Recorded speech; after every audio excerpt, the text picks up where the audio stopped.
Family Theater presents Sally Forrest and Walter Brennan.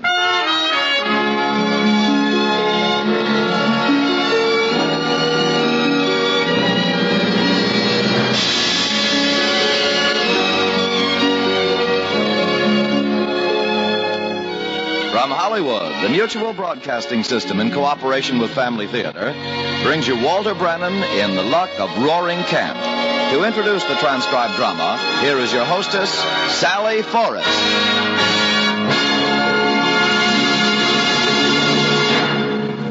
Thank you, Tony Lafrano. Before we launch into Bret Hart's famous classic, a word about Family Theater.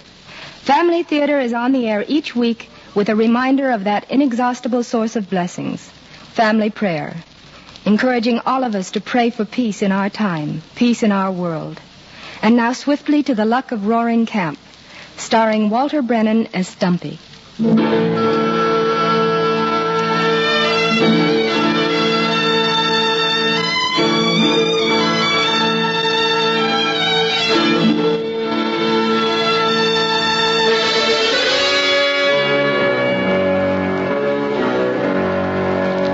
I remember that Saturday night in June 1850 very well.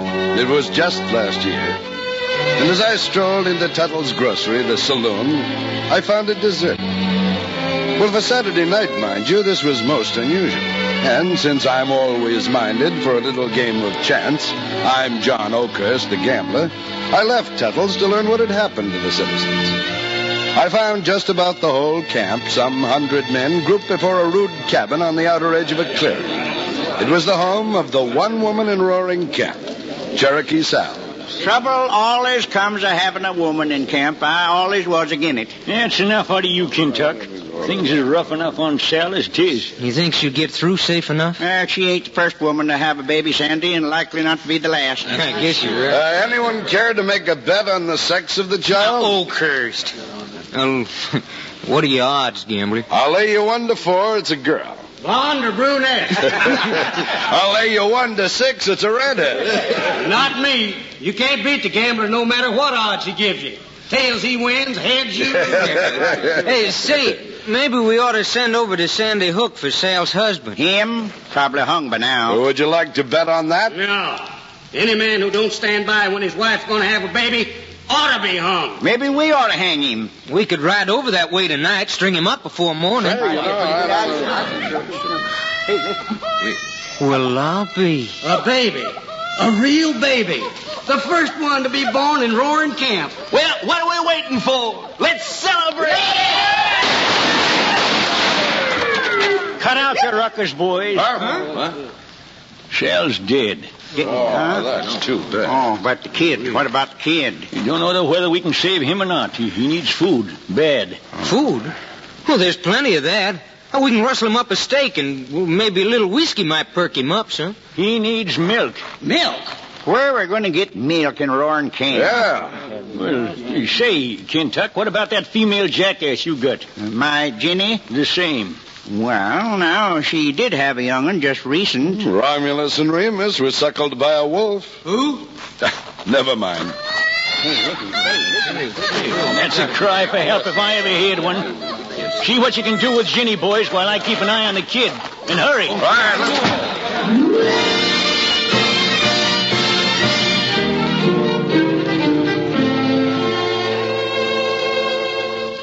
Jenny was most obliging, and it wasn't long before Cherokee Sal's infant was fed and sleeping peacefully in a candle box which Stumpy had fixed up with red flannel.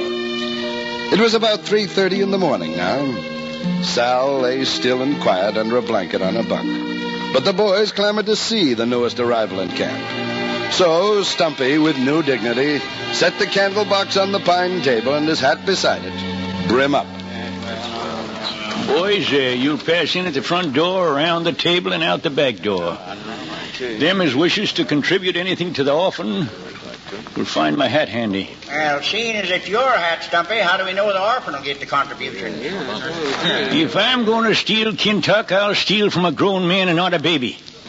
File in, boys. Take a good look and pay well for the look. Hey, is that him? He's a mighty small specimen. Never saw one so lately come. Ain't he wrinkled for such a young thing? Ain't much bigger than a derringer. Not half so handy. Hey, what you expect, Kentuck? Maybe you was a figuring on putting him to work on your claim right away, huh? Now, look. You went and woke him up. Why, the darn little cuss.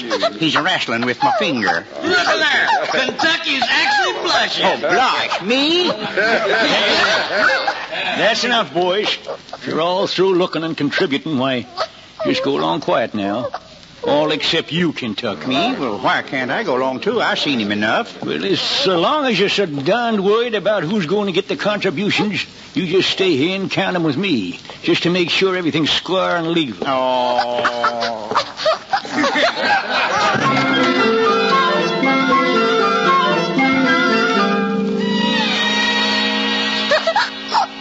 Oh, why don't he go to sleep? He ain't bothering you, Nunsy. Say, we already counted up some $200 in loose change. Now, let's see what we got here in the way of loot. Well, looky here, silver tobacco box. Silver? And what's this? A Spanish doubloon. Pure gold. Yeah. And this here's a Navy revolver. Well. Now, don't go to getting itchy fingers, Oh, Kentucky. who's getting itchy? You wanted me to count, didn't you? Yeah, as long as you let it stay counting. Now, here's a gold nugget. Gee, it's a good big one, look. That'll buy the kid victuals for a spell. Yeah, and it can buy some grain for Ginny. As long as he's drinking the milk of my jackass, it can darn well pay for some of the feed. Yeah, and as long as Ginny don't mind, can't see what you got to kicking about. What do you know? Look, here.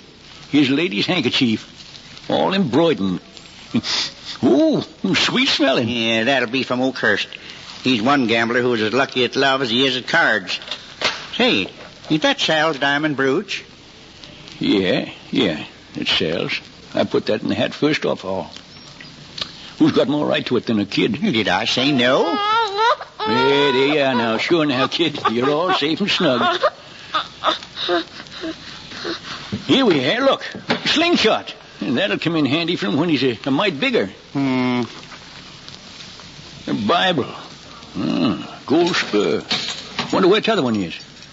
A silver teaspoon with some strange initials. And looky here, Kentuck. He's a pair of surgeon shares in a banknote of England. 5-pounder. A lot of good that's going to do him. But this will do a heap of good. Your ring, Stumpy. Why, I thought a man'd have to cut your hand off to get that ring. A man would, Kentuck. But I'll give it to the kid. You know, when I was in here with Sal, when he was born, I had a feeling like I never had before. There was a soul being born right here before my eyes. I aim to take good care of that soul, Kentuck. And Sal's brooch puts me in mind of my ring, and I just went 2 diamonds better.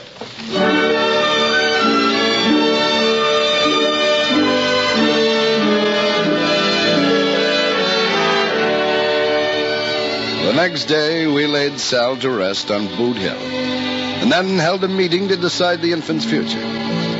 Roaring Camp was unanimous in adopting the boy, but there was some difference of opinion as to his raising. Well, now, I tell you, I still say we ought to send the kid away. Roaring Camp ain't no nursery. Well, we could send him to Red Dog until he gets a little meat on him.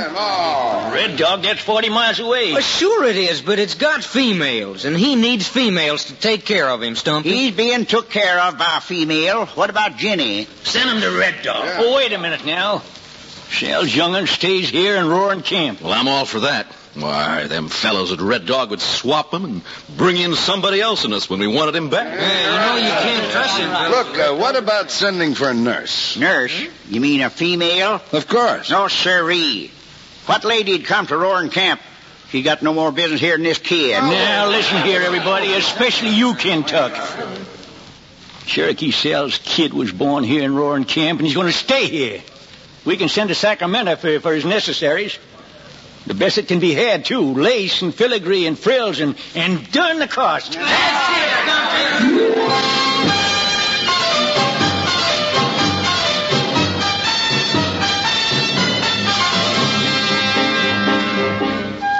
So the babies stayed, and strange to say, thrived mightily. Nature took the fondling Nature took the foundling to her broad and generous breast, and in the rare atmosphere of our Sierra foothills, pungent with pine, the child found health and vitality. But after a month passed, a new crisis arose, and Stumpy called another meeting.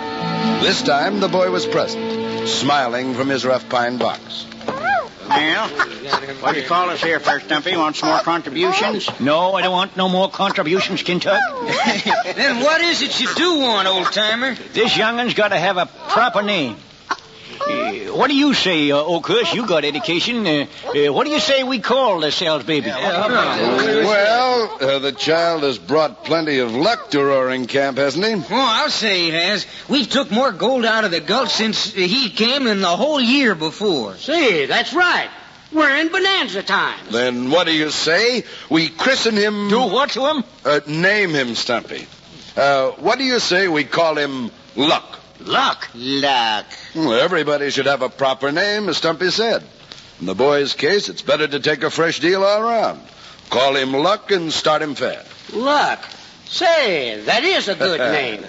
Well, we'll do this here christening up Brown, huh? Have music, a parade of real rockets, huh? As long as you're set on letting him stay, might as well make it worthwhile. Let Roaring Camp live up to its name. That's it, we'll roll. Say, you bring plenty of liquor along to celebrate, won't you, Kentuck? I'll load Jenny up with liquid refreshments. There won't be such a wingding since Frisco Pete shot Kanaka Joe. Yeah, and we'll sing for the kid, too, boys. Mighty sweet. Once we wet our whistles. You bet we will. There's a fine place for singing under the shade trees by the clearing. I'll stake Jenny out there and unlimber them refreshments that I spoke of. And the orchestra can sit there, too. Not so fast, Sandy, not so fast. And you, too, Kentuck. What about me? There'll be no liquor served at the Luck's christening. What? Say, man, have you gone crazy? Now, it ain't my style to spoil your fun, boys, but it strikes me this ain't exactly on the square. What are you talking about? It's a fair and square christening, ain't it? That's right, it is. And I'm his godfather. And you ought to know best it ain't right to ring in fun on this little fella, and he ain't going to understand it. And if there's going to be any godfathers running around here loose, I'd like to see anybody who's got a better right than me. Jenny.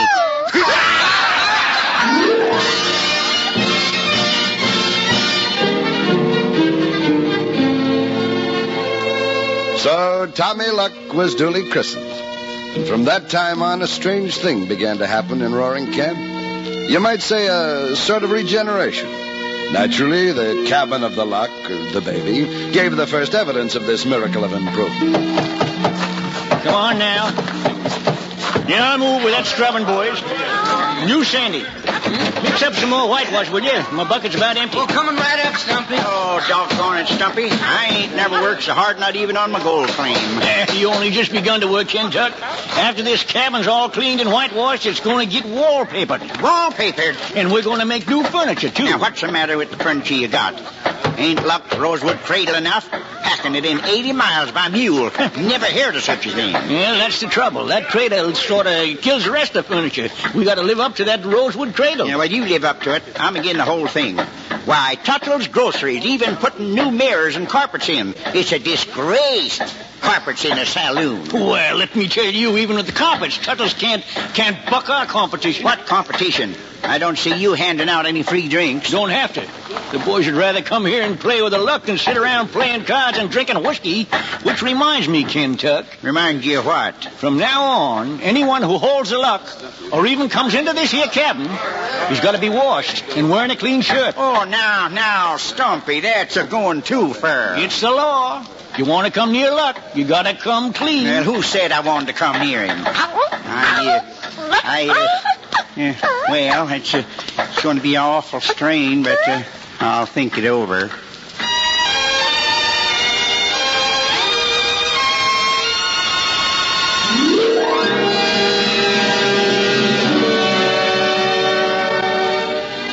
And Kentuck did think it over. And though he grumbled plenty, he appeared at Luck's cabin every afternoon after working his claim, clean and sparkling and wearing a fresh shirt. But that wasn't the only drastic change to come over Roaring Camp. Come on, boys, let's strike it rich today. Hit a bonanza. Come on, I say, drinks on the house. Shut up! What's wrong, Stumpy? You want to wake up the Luck? This is nap time.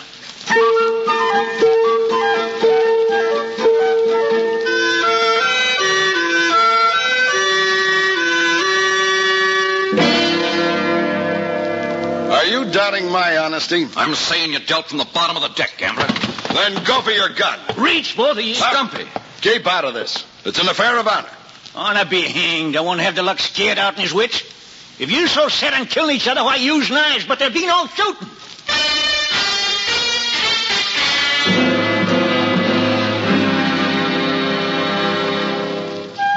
Yes, Roaring Camp was considerably changed. It was a long, golden summer. Tommy Luck was usually carried to the gulch that supplied most of the camp's gold and placed on a blanket over pine boughs. He lay there as the men worked in the ditches below. After a while, they got to decorating his bower with wild honeysuckle, azaleas, and the painted blossoms of Las Mariposas. Yes, for the first time, the boys, myself included, were seeing the beauty of small things. Hi there, Luck. How you doing? Hey, looky here, this piece of mica. Ain't it pretty? That's right, grab it. You got the makings of a miner already. Yeah, well, it's no thanks to you, Sandy. Oh, what's the matter with you, Stumpy? I won't have you giving the Luck any fool's gold. Oh, you're loco. He don't know the difference. Yeah, well, he won't learn no younger. If you want him to admire something, why, just fetch him a nugget or gold dust. But don't you fool around with mica, fool's gold. It might teach him bad habits.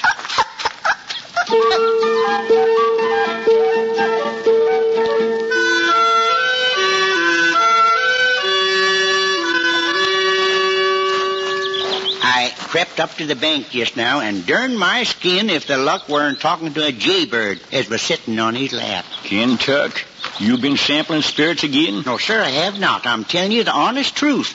There they was, just as free and sociable as anything you please, a-jawing away at each other just like two cherry bums.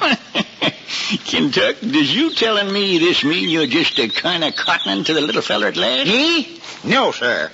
I just thought it was real remarkable. A jaybird that tame.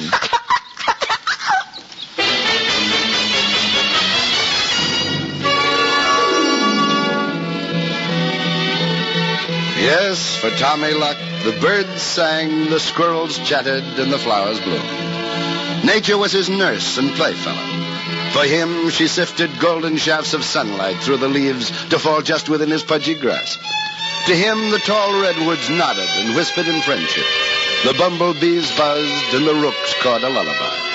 And the rooks weren't the only birds to sing the Luck to sleep.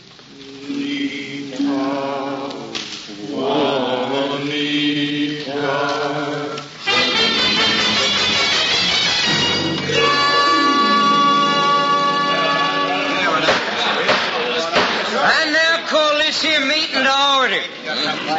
All right, Stumpy, bring the Luck up here on the soapbox so as everybody can see him.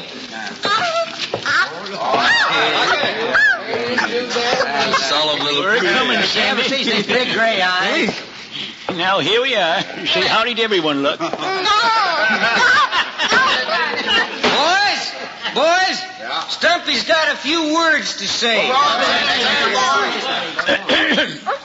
Well, seeing as how we all hit such good times in Roaring Camp all summer, and seeing as how the Luck here is growing like a weed, I propose that we build a hotel here in Roaring. Hotel? What for? Jackrabbits and sage hens? No, Kentuck. We're thinking of inviting one or two decent families into town next spring. Families? Females again? Naturally. They live at the hotel. Luck can't grow up without knowing what a woman looks like. Well, he's doing a mighty good job of it right now. Let him stay happy while he can. Look here now. We'll get them all riled up with such talk. Now, what about me getting riled up? I was in Roaring Camp long before the Luck come along. I've put up with him so far, ain't I? Changing shirts and a washing, and that's all right. But when it comes to building hotels and importing families and females, I put my foot down. Oh, wait a minute. Well, I know it's asking considerable, Kentuck, but we all got to make some sacrifices for the Luck's sake. Appears like you could stand some softening female influence, Kentuck. Myself, I think it would be a welcome change in Roaring Camp. Yeah, you always was a ladies' man, Oakhurst. Donating that embroidered female handkerchief the day that Luck was born. Why, such a thing could ruin him for life. Now, look, we won't build the hotel till spring, Kentuck. Maybe you'll sweeten up on the idea. No, by sir. then. Not by spring, summer, winter, nor fall. I'll never feel different about females. Not even for the luck? You must learn to accept change, Kentuck. Well, maybe I can learn plenty, but not from a yearling kid gambler. Sounds like you can learn plenty from the luck. And I see you're all agin me. And I never thought I'd live to see the day when a squall and brat would come between me and my old partners. Now, Kentuck, you just listen. Now, you listen. Go on and build your fancy hotel. Import your darn females. Run anything else in here you please for all I care. But Kentuck won't be around to see it. What? You don't mean you'd be leaving Roaring Camp? Yes, I mean just that. The time's come for a showdown, and if you're set on this crazy idea, then I'll pack Ginny and light out. From now on, Roaring Camp ain't big enough to hold me and the luck.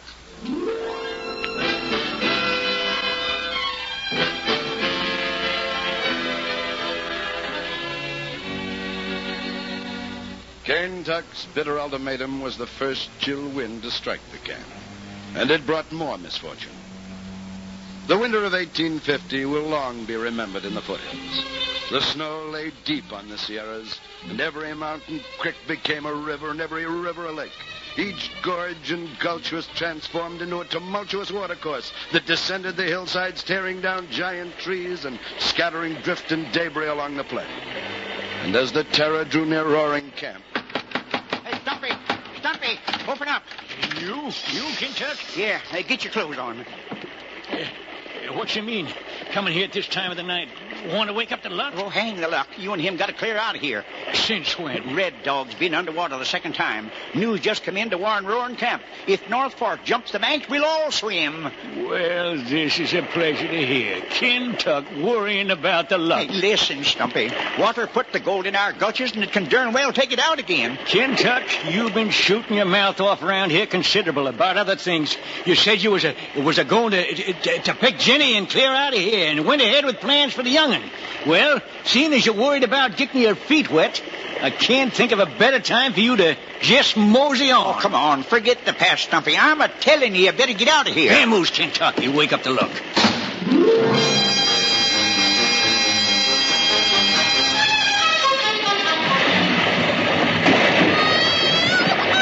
It's all right, Luck. I'm coming for you.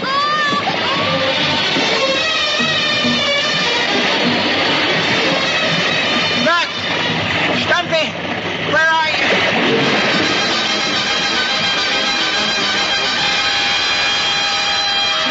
The North Fork overflowed its banks that night, and the darkness rushed with the water, blotting out everything. When morning came, Stumpy's cabin was gone. The pride, the joy, the hope, the luck of Roaring Camp was gone with it. Kentuck's missing, too. Oh, if we only could have got to him in time. Our luck's gone. I'm leaving, too. What's left? I think I'll head for Poker Flat.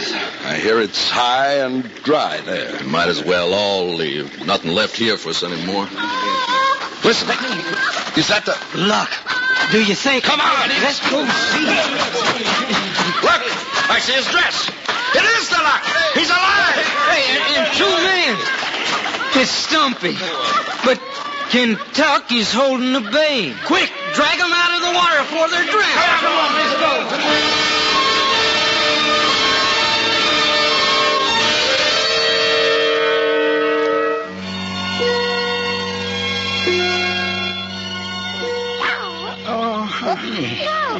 Feeling better, Kentuck? Where am I? Not where you belong. That's for sure, you old goat. You're alive. And the Luck? You saved him. You, all people. But he saved us, partner, by yelling bloody murder before we swallowed the whole of the North Fork. No. Yeah. You believe in the Luck now, Kentuck? Yeah. In the hotel and females? Yeah, even them. You hear that, Luck? Son, I reckon you got two godfathers now.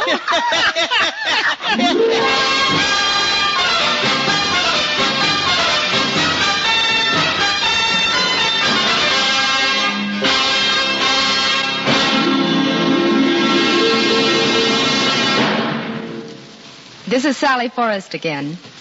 Out at the studio the other day, while we were waiting to score a new picture, one of the musicians who was explaining the various keys, modes, and musical effects told me a little anecdote.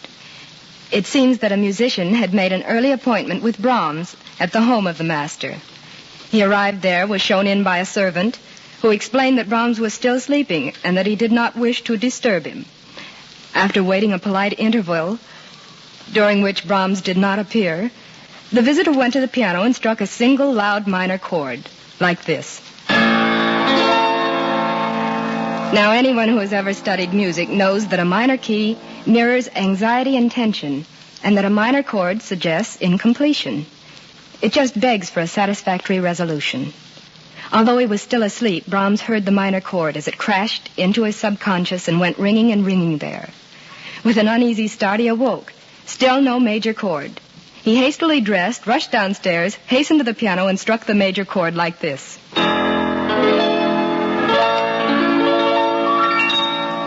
Well, that little anecdote gave me a thought on prayer. Sometimes our whole uneasy lives are like minor chords, full of anxiety, tension, frustration. But through union with God, which we achieve through prayer, there never need be a sense of incompletion. The major resolving chord is a few simple words. O Lord, thy will be done. Family Theater again reminds us, the family that prays together stays together. More things are wrought by prayer than this world dreams of.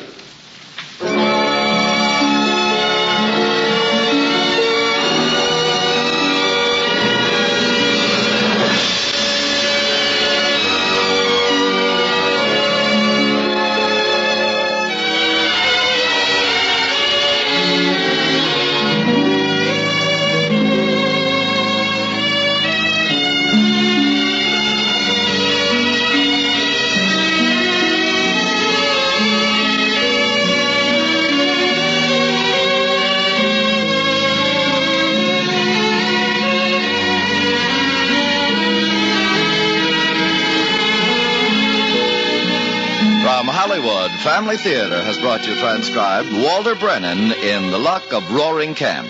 Sally Forrest was your hostess. Ralph Moody was heard as Ken Tugg. Others in our cast were Ted DeCorsia, Tom Holland, Len Beardsley, Marion Richmond, and Billy Baucom. The radio adaptation of Bret Hart's classic was by Virginia M. Cook, with music composed and conducted by Harry Zimmerman, and was directed for Family Theater by Joseph F. Mansfield. This series of Family Theater broadcasts is made possible by the thousands of you who feel the need for this type of program, by the Mutual Network, which responds to this need, and by the hundreds of stars of stage, screen, and radio who give so unselfishly of their time and talent to appear on our Family Theater stage. To them and to you, our humble thanks.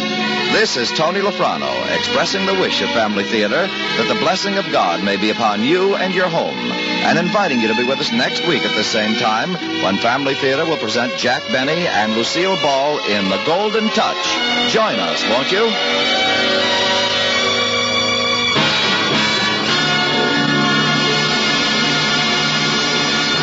Family Theater is broadcast throughout the world and originates in the Hollywood studios of the world's largest network, the Mutual Broadcasting System.